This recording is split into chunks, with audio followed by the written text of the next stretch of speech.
Hallo maatjies, ek hoop dit gaan baie goed. Eendag lank gelede waar die geelak en die blouak groei en die swartak gryp na jou enkels, waar die pyjama donkies die kweekgras kort hou en die kameelperde pesel aan die soetdorings, waar die rooi spruit en die draaispruit kabbel oor die klippe, was daar twee maatjies genaamd Dirk en Frik en hulle was lief vir boomklim en hulle was lief vir fietsry en hulle was lief vir kleilat speel en vir al sulke lekker dinge. En elke nou en dan moes hulle skool toe gaan, maar gelukkig het hulle goeie onderwysers gehad wat dit vir hulle baie interessant gemaak het en hulle hierdie dag het hulle weer die geleentheid gehad om 'n uitstappie te maak na die Hartbeespoortdam. En julle het gehoor al van die Hartbeespoortdam en dit was groot vreugde wat hulle daar kon gehad het. En hulle gaan saam met meneer van der Skyf, meneer Wynand van der Skyf wat loop met sy kierie, so sukkel, die aardrykskunde meneer, en hulle het ook gegaan saam met meneer Andries Dorlas, wat verantwoordelik was vir liggaamsoefening, om hulle lekker fiks te kan hou.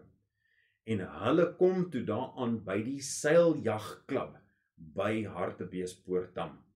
En hier sien hulle vir 'n oom, hulle ontmoet vir 'n oom met die naam van Lionel Tielke, en meneer Lionel Tielke is hy's 'n kort en taamlik geset met hierdie spier wit hare wat oor hierdie baie rooi gesig is. Nie rooi omdat hy skaam kry nie, maar net rooi want hy's baie in die son. En hy het hierdie spierwit hare wat hy hier so oorkam en hy loop so bietjie snaaks en toe hy en meneer van der Skyf by mekaar kom, toe groet hulle mekaar op 'n snaakse manier. Toe tel hy sy been so op en toe meneer van der Skyf vat sy kierie en hy maak so 'n ting kap hy teen sy been. Toe besef hulle nie, onder sy langbroek het hy 'n eysterbeen gehad. Kap hy so en hulle skud blad en hulle lag en hulle begin om grappies te vertel van 'n man met die naam van Sardynbrein. En Sardynbrein was hulle ou bevelvoerder toe hulle saam in die vloot was. Maar die stories oor Sardynbrein sal op 'n ander dag plaasvind.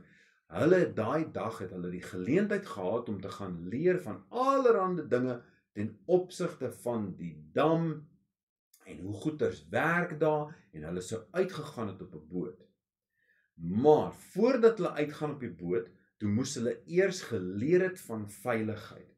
En meneer Tielke het vir hulle verduidelik en meneer Andries Dorlas het gehelp om vir hulle te demonstreer van hoe goeders werk. En hulle het gesê, as iemand oorboord val, dan haal hulle so 'n groot ring uit met 'n tou wat aan dit is. En hulle gesê, jy maak 'n tou vas aan hierdie, hulle het hulle gewys waar dit is, jy vat die ding en dan gooi jy dit na waar daai maatjie in die water is, gooi dit na hulle toe, hulle gryp aan dit vas en die trek hulle in. Jy klim nie in die water saam met 'n maatjie wat verdrink nie. Want as hulle in die water is, hulle so bang en hulle wil net aan alles vasgryp. Net nou gryp hulle aan jou vas en dan gaan julle albei gloep na onder toe. So om almal veilig te hou, dan gooi jy dit vir hulle, jy staan aan die kant en jy trek dan daai tou in. Verstaan almal dit? Ja, hulle verstaan. En hulle kry 'n kans om so 'n bietjie te gooi, net sommer so op die grasperk waar hulle gestaan het, langs die Hartbeespoortdam, gooi hulle hierdie lewensreddingsring. Goed, hulle verstaan hoe dit werk, reg. En meneer Andries Dorlas sê, julle bly nou net hierso, ek gaan net gou gaan reël vir julle kos, en hy's weg daarso, om ietsie te reël vir die kinders om te eet. En die kinders speel raak rugby met mekaar en hulle gooi bal en hulle baljaar net daarso langs die water. En hier kom 'n man aangedobber in sy bootjie. Sy naam is Vaan Visagie. Die vorm van sy lyf het hy gekry van Charles Glass en die kleur van sy neus het hy gekry van Jack Daniels af. En hy is besig om so hier in die bootjie te lê en in te sluimer. En soos raak hy so weg en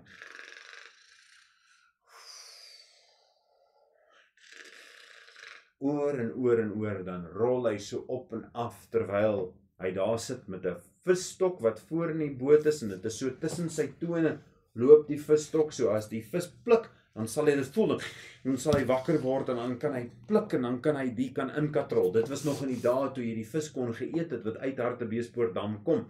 moet asseblief nie maatjies enigstens vis eet wat uit harties uitkom, nou nie. Ek dink nie, dit is gesond nie, maar dis 'n storie vir 'n ander dag.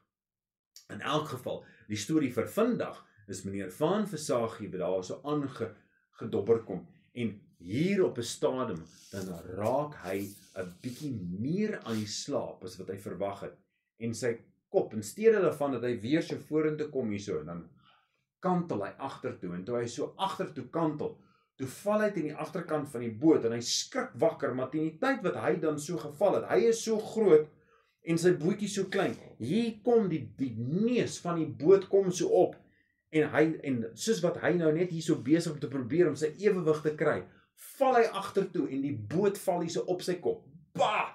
En soos wat dit gebeur, wanneer 'n ding jou hart tref hier op die voorkop, breek dit die vel oop, en dit is net die ene bloed, 'n gesigwond, maatjies, bloei verskriklik baie, meer as wat jy nou op 'n ander plek dan, asof jou vinger, of op jou elmboog of ietsie, dit bloei maar net so bietjie, maar op jou gesig, dit bloei baie, en dit bloei so, dit loop in sy oë, en hy kan omtrent nie sien, en hy spat daar in die water, help, help, gaan hy so onder die water, en al die maatjies sien hierdie, en hulle skrik so groot, en Frik gryp onmiddellik die lewensreddingsring, en hy het nie gewag vir enigiets nie, hy het hulle het mos dit nou net geleer, net 'n kort rukkie terug, en hy kan baie mooi onthou, en hy verstaan presies van wat moet gebeur, en hy gaan gryp die lewensreddingsring, en hy hou die een kant, maak hy seker is vas, en hy gooi dit so bes as wat hy kan, en daar trek dit deur die lug, en dit land reg voor meneer Vaan Visagie, wat besig is om te versuip in die water,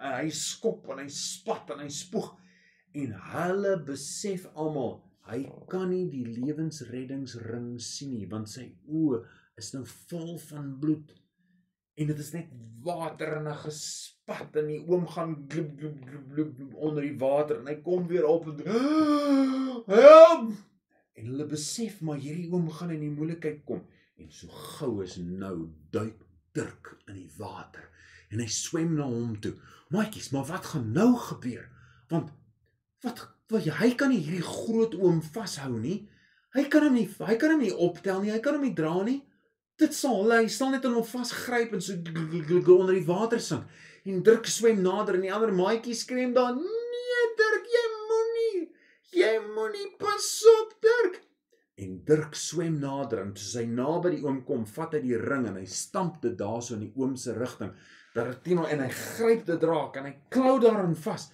en hy kan bo bly, en Dirk maak seker dat hy daar so wegkom, en daar, net soos wat in die tyd, wat Dirk daar weg is, het die ander maatjies die tou gegryp, en hulle begin om te trek, en meneer Andries Dorlas het gehoor van die geraas, en die gewoel wat aan die gang is, en hy kom daar afgehardloop, en met sy arms wat amper die wêreldkampioenskap in diskus gewen het, gryp hy die tou, en hy trek dit daar so vinnig in, soos wat hy kan, en meneer Vaan Visagie kom soos 'n motorboot, kom hy so hierso deur die water aan, tot al die pad tot aan die kant hierso, waar hy veilig kan wees, en hulle dokter sy wond, dat hy weer kan sien, en Dirk het in elk geval nou in die water gespring, so hy spring in elk geval toe weer in, saam met Frik, om die oom se boot te gaan nader bring, en hy het nou sy visstok en sulke goeders wat hy verloor toe die boot omgekap het, maar daarom het hy nog steeds sy boot. En maatjies, wat is die les van hierdie verhaal? Wat is die les? Weet jy wat, maatjies? Dirk kon nie daai oom uitgetrek het na die kant toe nie. En Frik kon nie gemaak het dat hy sien wanneer hy nie kan sien nie. En meneer Andries Dorlas was nie daar om die probleem op te los nie. Ander maatjies was almal bietjie verskrik en verward, maar Dirk het gedoen wat hy kon. Hy kon nie vir die oom gaan gryp en hom uittrek nie. Hy kon nie keer dat hy onder die water beland nie. Hy kon nie keer dat sy oë vol bloed is nie. Hy kon egter een ding doen, en hy kon die lewensreddingsring stamp tot in sy hande, dat hy veilig kan wees. So maatjies, al is jy klein, doen wat jy kan om te help. Kom ons bid. Liewe Here, dankie vir die maatjies wat hierdie storie na geluister het. En dankie dat U vir ons lief is en dat U vir ons sorg. Dankie dat U vir ons 'n werk gee om te doen. mag ons help, liewe Heer, waar ons kan. In Jesus naam, amen. Dankie julle.